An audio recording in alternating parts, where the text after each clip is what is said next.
नमस्कार, स्वागत है आपका खबर फर्स्ट और एटीएस पर। मैं हूं आपके साथ अभिलाषा और शो की शुरुआत करेंगे आज बिहार की राजनीतिक गलियारों की सबसे बड़ी खबर के साथ। और इसी खबर पर हमारे साथ चर्चा करने के लिए खबर फर्स्ट के editor in chief Ashutosh Pandey जुड़े हैं। बहुत बहुत स्वागत है सर आपका भी स्वागत। सर, सबसे बड़ी खबर आ रही है बिहार की नेता नगरी से। साहबुद्दीन की धर्मपत्नी हिना साहब को लेकर और आरजेडी को लेकर क्या है पूरा मुद्दा सर, और क्या इतना ब्रेकिंग है कि पूरे बिहार में लेकर बिहार की सियासत में हलचल मच गई है? देखिए, सबसे पहले मैं बता दूं कि जो इंटरनल प्रॉब्लम था आरजेडी और हिना साहब को लेकर विधानसभा में वो सुलझते दिख रहा है। लोकसभा में आरजेडी एक चीज समझ गई कि हिना साहब का विरोध करके हम सिवान और खास करके मुस्लिम वोटरों को पूरी तरीका से नहीं साध पाएंगे। इसी का खमियाजा भुगतने के बाद अब लालू प्रसाद यादव हिना साहब के साथ ट्रीटी साइन करने जा रहे हैं। आप बात समझिए, इशारे में मैंने कह दिया कि हिना साहब ज्वाइन कर रही है आरजेडी और विधानसभा के चुनाव में हिना साहब का सपोर्ट रहेगा आरजेडी को सीधा। तो जिस तरीके का तालमेल लालू यादव के और साहबुद्दीन के बीच था 90 के दशक में, तो अब वो तालमेल हिना साहब के आरजेडी ज्वाइन करने से होगा। उस तरह का वर्चस्व है क्या सिवान में अब भी साहबुद्दीन का? देखिए, वर्चस्व 12 साल रहता है, 10 साल रहता है, ठीक है। तो साहबुद्दीन का जो नाम का वर्चस्व था वो तो साहबुद्दीन के रहते में खत्म हो गया था। मैं आपको बता दूं, जो डर था वो खत्म हो गया था।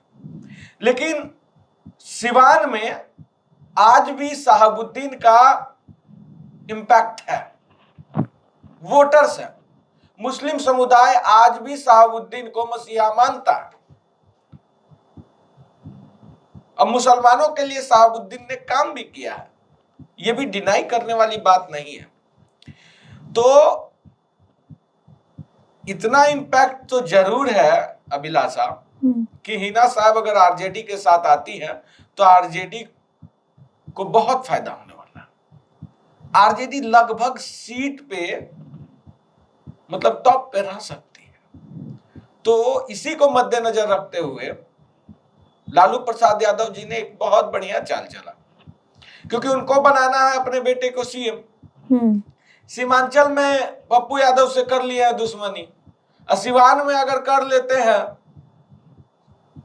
आप हिना साहब से दुश्मनी कर लेंगे तो दोनों जगह टूट जाएगा ना। एम और वाई रहेगा कहां? मुस्लिम यादव समीकरण तो टूट जाएगा, आरजेडी बिखर जाएगी विधानसभा में भी, जिस तरह से लोकसभा में देखने को मिला रिजल्ट के दिन।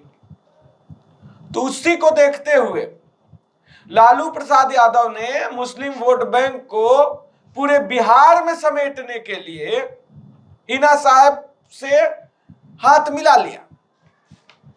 अब देखने वाली बात होगी, देखिए अभी तो है कि हिना साहब आरजेडी आएंगी, आरजेडी में ज्वाइन करेंगी, इतना कंफर्मेशन मेरे पास अभी ये है। तो लेकिन अब देखने वाली बात होगी कि अब देखिए क्या होता है कि जब भी एक दूसरे के बीच जब बैठ के टेबल पे बात होता है ना, तो हिना साहब क्या शर्त रखी है? क्या सब कुछ परोस देगी तेजस्वी को, या इस बार कुछ हिना साहब को भी मिलेगा? ये भी सवाल है जो अगर आरजेडी सरकार बनाती है तो उस समय देखने को मिलेगा। लेकिन मुझे नहीं लगता कि इस बार बिना शर्त के, बिना अपने शर्त मनवाए हुए हिना साहब आरजेडी ज्वाइन कर रही है, क्योंकि ड्राइविंग सीट पे हिना साहब है, ना कि आरजेडी। तो आरजेडी ज्वाइन करने से अब एक तरीके से मुसलमानों पर पकड़ बनाना चाहते हैं लालू यादव। तो पिछले विधानसभा चुनाव का हम रिजल्ट देखें तो उस पे क्या मुस्लिमों का इम्पैक्ट था, किस तरीके का समीकरण था, थोड़ा साझा कर लीजिए सर। देखिए, अगर हम सिवान की बात करें तो सिवान में जिधर साहबुद्दीन रहे हैं उधर मुसलमान रहा। मुसलमान मतलब साहबुद्दीन के जाने के बाद भी मैं बोल रहा हूँ, हिना साहब जिधर रही है उधर मुसलमान रहा। तो अगर आरजेडी की तरफ रहती है तो मुसलमान आरजेडी के तरफ रहेगा, और हम जब रहा है तो इस बार भी रहेगा। उस वोट में कोई डेंट वेंट लगने वाला है नहीं। सुन लीजिए, मुसलमान और यादव वोट विधानसभा चुनाव में पूरे बिहार के तमाम सभी सीटों पे, मैं बोल रहा हूं 243 के 43 सीटों पे ये दो जात का वोट नहीं बट सकता। बहुत कम, रेयर मार्जिन, अगर कहीं बट गया तो बट गया। विधानसभा में, लोकसभा में होता है। लोग देखिए अभिलाषा, विधानसभा और लोकसभा का चुनाव जो है दो अलग अलग तरीके से लड़ा जाता है, और वोटर्स भी वोट देते हैं अलग अलग माइंडसेट से। तो इस चीजों को समझना होगा। और सर अब बात कर रहे हैं अभिलाषा, मैं बता दूं आपको कि आप जो बोल रही थी कि अगर हिना साहब आरजेडी के साथ आती हैं तो सिवान के किन किन सीटों पर इसका असर होगा, क्या क्या इम्पैक्ट पड़ेगा, कौन कौन सी सीटें आरजेडी जीत जाएगी, और क्या आरजेडी सिवान में सीट कोई भी निकाल पाएगी कि नहीं, यही सवाल था और ये सभी जानना चाहते हैं। बिल्कुल सर। तो मैं आपको बता दूं कि सिवान में 6 सीट है विधानसभा का। एक तो खुद सिवान टाउन, दूसरा जीरादेई, दरौली, रघुनाथपुर, दरौंदा और बरहरिया। ये तमाम 6 सीटें हैं जो विधानसभा का सीट है, जो सिवान का सीट है।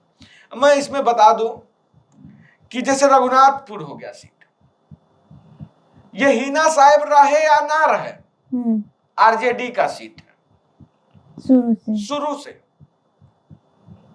कोई आ जाएगा, रघुनाथपुर सीट नहीं हार सकती आरजेडी। और जैसे हिना साहब रहे या ना रहे, सिवान का भी सीट, जो सिवान टाउन का सीट है, वो बीजेपी को जल्दी कोई नहीं हरा सकता। तो ये दो बात जानिए, एक सिवान टाउन का सीट, एक रघुनाथपुर, दोनों सीट पे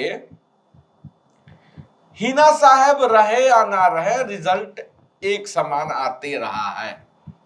अब बच गया बाकी का, जो दरौली हो गया, जीरादेई हो गया, दरौंदा हो गया, बरहरिया हो गया।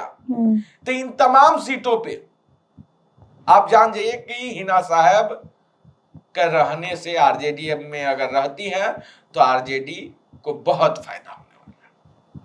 आरजेडी को फायदा होने का मतलब यह है कि आरजेडी यहां से जीत सकती है, अगर ठीक तरीके से चुनाव लड़ा गया तो, कैंपेन सही हुआ तो जीत सुनिश्चित है। मतलब कि सिवान के जितने भी विधानसभा क्षेत्र है, उसमें सिर्फ और सिर्फ सिवान टाउन का ही सीट एनडीए को जाते दिख रहा है। आज के समय में सिर्फ और सिर्फ सिवान का टाउन वाला जो सीट है वही एनडीए को जाते दिख रहा है। नहीं तो बाकी तमाम सीट अगर रहती है आपका, अगर हिना साहब आरजेडी में आ जाती है और स्टार प्रचारक के तौर पर रहती है तो जीत सुनिश्चित है।